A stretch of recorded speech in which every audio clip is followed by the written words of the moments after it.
Shiva gold finance Telugu వారి నమ్మకమైన సంస్థ. తాకట్టులో ఉన్న మీ బంగారానికి వడ్డీ భారంగా మారిందా? విడిపించుకోలేక వదిలేసుకుంటున్నారా? మీ బంగారంపై మరింత నగదు కావాలనుకుంటున్నారా? మీ బంగారానికి పూర్తి విలువ లభించే చోటు Shiva gold finance.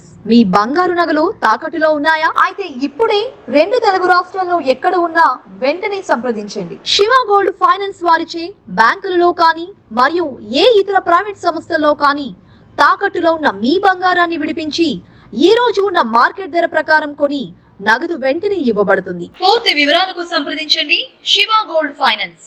Phone number 7093169898. అంతర్జాతీయ మాదక ద్రవ్యాల దుర్వినియోగం మరియు అక్రమ రవాణా వ్యతిరేక దినోత్సవం సందర్భంగా అనకాపల్లి జిల్లా సభవరంలో విద్యార్థులు ర్యాలీ చేపట్టి మానవహారం నిర్వహించారు. స్థానిక పోలీస్ స్టేషన్ నుంచి ఎన్టీఆర్ సర్కిల్ వరకు ర్యాలీగా వచ్చిన విద్యార్థులు మాదక ద్రవ్యాల వాడకానికి వ్యతిరేకంగా నినదించారు. ఈ సందర్భంగా పరవాడ డీఎస్పీ కె సత్యనారాయణ మాట్లాడుతూ మాదక ద్రవ్యాల నిర్మూలనలో భాగంగా కొన్ని గ్రామాల్లో అవగాహన క్యాంపులను ఏర్పాటు చేసి ప్రజలకు యువతకు మాదక ద్రవ్యాలపై అవగాహన కల్పించి తగు చర్యలు తీసుకునేలా ఏర్పాటు చేస్తామన్నారు. రాష్ట్ర హోంమంత్రి వంగల్పూడి అనిత ఆదేశాల మేరకు 100 రోజుల యాక్షన్ ప్లాన్ అమలులో భాగంగా జిల్లాలో మాదక ద్రవ్యాలు, గంజాయి వంటి వాటిని కట్టడి చేసే చర్యలు తీసుకున్నామని ఆయన పేర్కొన్నారు. చూసేవాళ్ళు మీరు వచ్చేవాళ్ళు తక్కువ మంది ఉంటారు, కానీ చూసేవాళ్ళు సమాజంతో అభ్యర్థివాళ్ళ ఉద్దేశంతో ఈరోజు ర్యాలీ కండక్ట్ చేయడం జరిగింది. మన దగ్గరే కాదు, ప్రతి మండలంలో, ప్రతి జిల్లాలో, ప్రతి దగ్గర కూడా ఈ ర్యాలీ కండక్ట్ రాష్ట్రం మొత్తమే కాదు, దేశం మొత్తమే కాదు, అంతర్జాతీయ ర్యాలీ అనేది నిర్వహించడం జరుగుతుంది. కాబట్టి మీరందరూ కూడా దయచేసి ఒక క్రమ పద్ధతిలో, ఎందుకంటే రోడ్డు మీద ట్రాఫిక్ ఉంటుంది కాబట్టి క్రమ పద్ధతిలో మీరందరూ కూడా వచ్చి దాన్ని జయప్రదం చేయాలని కోరుతున్నాను.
గంజాయి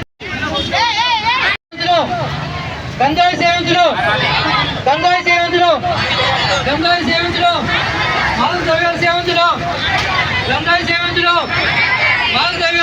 రోజు అంతర్జాతీయ మాదక ద్రవ్యోత్సవాల నిరోధన దినముగా సందర్భంగా మరి పోలీస్ డిపార్ట్మెంటు, ఎక్సైజ్ డిపార్ట్మెంట్ కలిసి ప్రజల్లో ఒక విధమైనటువంటి అవగాహన కల్పించాలనేటటువంటి ఉద్దేశంతో మన ప్రభుత్వ డిగ్రీ కాలేజీ, అదే విధంగా జూనియర్ కాలేజీకి సంబంధించినటువంటి విద్యార్థులందరినీ కూడా తీసుకుని వచ్చి ప్రజల్లో ఒక అవగాహన చేయాలనేటటువంటి ఉద్దేశంతో ఒక పాదయాత్ర కింద మనం ఇది ఏర్పాటు చేసుకున్నాం. మరి మనందరికీ తెలుసు, మరి యువత కొంతమంది ఈ చెడు వ్యసనానికి బానిసయ్యి తమ బంగారు భవిష్యత్తుని పాడు చేసుకుంటున్నారు. మరి చిన్న వయసులోనే దీనికి మనం ఎంత దూరంగా ఉంటే మనం చదువు మీద ఫోకస్ పెట్టి ఈ మాదక ద్రవ్యాలు అనేటటువంటివి మత్తుని కలిగించినప్పటికీ కూడా ఈ మరణానికి కారణం అవుతాయి. కాబట్టి మనందరం కూడా డ్రగ్స్ ని నిరోధిద్దాం, ప్రాణాలను కాపాడుకుందాం, ఈ గంజాయిని నిరోధిద్దాము, సమాజాన్ని కాపాడుకుందాం అనే నినాదంతో యువత అంతా కూడా చెయ్యి కలిపి నడుం బిగించి ముందుకు ప్రయాణం చేసే మనందరి ఆరోగ్యాలు బాగుంటాయి. దీనివల్ల కొంతమంది తాత్కాలికమైనటువంటి ఉద్రేకాన్ని కలిగించినప్పటికీ మనిషి యొక్క మరణానికి ఇది దారి తీస్తుంది. దీనివల్ల యువత చెడు మార్గాన్ని పడతారు. కాబట్టి దయించి పిల్లలు దీని జోలికి వెళ్లకుండా ప్రతి ఒక్కరిలోనూ కూడా ఒక అవగాహన కల్పిస్తారని మనస్ఫూర్తిగా కోరుకుంటూ దీనికి సహకరించినటువంటి కాలేజీ ప్రిన్సిపాల్ గారికి, సిబ్బందికి, పత్రికా విలేకరులకి అందరికీ కూడా ఈ సబ్బవరం పోలీస్ డిపార్ట్మెంట్ తరఫున, అదే విధంగా సబ్బవరం స్పెషల్ ఎన్ఫోర్స్మెంట్ డిపార్ట్మెంట్ తరఫున ధన్యవాదాలు తెలియపరుచుకుంటూ, ఇవి అందరిలోనూ కూడా ముందు కాలేజీ పిల్లల నుంచి దగ్గర నుంచి అందరినీ కూడా పేరెంట్స్ కూడా ఒక విధమైనటువంటి అవగాహన కల్పించమని మా డీజీపీ గారు ద్వారకా తిరుమల గారు, అదే విధంగా మా ఎస్పీ మురళీకృష్ణ గారు, డిఐజీ విశాల్ గున్ని గారు ఆదేశాల ప్రకారం ఇవి నిర్వహించడం జరుగుతుంది. దీన్ని ఇలా కంటిన్యూ చేస్తామండి.